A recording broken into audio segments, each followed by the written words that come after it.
भारत और चीन को लेकर रूस का एक बड़ा बयान सामने आया है। रूस के विदेश मंत्री सर्गेई लाव्रोव ने भारत और चीन के बीच बिगड़ते रिश्तों के लिए पश्चिमी मुल्क को जिम्मेदार ठहराया है। रूस का मानना है कि चीन भारत के बीच संबंध में दरार लाने के पीछे पश्चिम मुल्क है। हालांकि पुराने इतिहास को देखें तो चीन हमेशा से भारत की खिलाफत करता रहा है। भारत और चीन के बीच रिश्ता काफी जटिल है। भारत पाकिस्तान के बीच चल रहे तनाव के दौरान भी चीन ने खुलकर पाकिस्तान का ही समर्थन किया।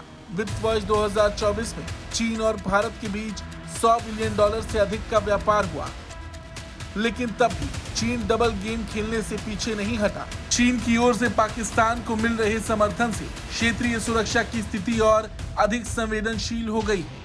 हालांकि फिर भी रूस का यही मानना है कि चीन भारत के बीच संबंध में दरार लाने के पीछे पश्चिम मुल्क है। रूस के विदेश मंत्री सर्गेई लाव्रोव ने कहा है कि पश्चिमी देश भारत और चीन के बीच तनाव पैदा करने की एक रणनीति के तहत साजिश रच रहे हैं। पश्चिमी देश डिवाइड एंड कॉन्कर, फूट डालो और राज करो के तहत दोनों देशों के बीच संबंध बिगाड़ने में जुटे हैं। इस नीति के बारे में रूस के राष्ट्रपति व्लादिमीर पुतिन ने भी जिक्र किया। विदेश मंत्री लाव्रोव ने कहा कि पश्चिमी देश एशिया प्रशांत क्षेत्र को अब इंडो पैसिफिक कहकर अपनी चीनी विरोध नीति को पूर्ण रूप से स्पष्ट कर रहे हैं। इसका मकसद साफ है कि भारत और चीन जैसे हमारे करीबी मित्रों के बीच विवाद और अविश्वास बढ़ाना। विदेश मंत्री लाव्रोव ने आरोप लगाया कि पश्चिमी देश आसियान को भी कमजोर करने में जुटे हैं। जिस तरह वो दुनिया के अन्य क्षेत्रों में, वैसी ही कोशिश वो साउथ ईस्ट एशिया में कर रहे हैं। आपको बता दें, आसियान एक 10 देशों का समूह है जिसमें Indonesia, Thailand, Brunei, Myanmar, Malaysia, Philippines, Singapore, Cambodia, Laos और वियतनाम शामिल है। ये समूह एशिया में स्थिरता, समृद्धि को बढ़ावा देने के लिए काम करता है।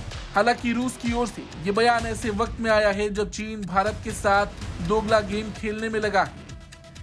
पश्चिमी देश भले ही भारत और चीन के बीच तनाव पैदा करने की एक रणनीति के तहत साजिश कर रहे हों, मगर चीन भी कहीं से कम नहीं है। रूस की ओर से ऐसा बयान इसलिए भी आ रहा क्योंकि बीते कुछ वक्त में चीन रूस के संबंध में काफी सुधार हुआ है। रूस नहीं चाहता कि चीन भारत आपस में भिड़े, क्योंकि इन दोनों ही देशों से उसके संबंध बेहद गहरे हैं। हालांकि सर्गेई लाव्रोव के इस बयान पर आपका क्या कुछ कहना है, कमेंट करके जरूर बताएं।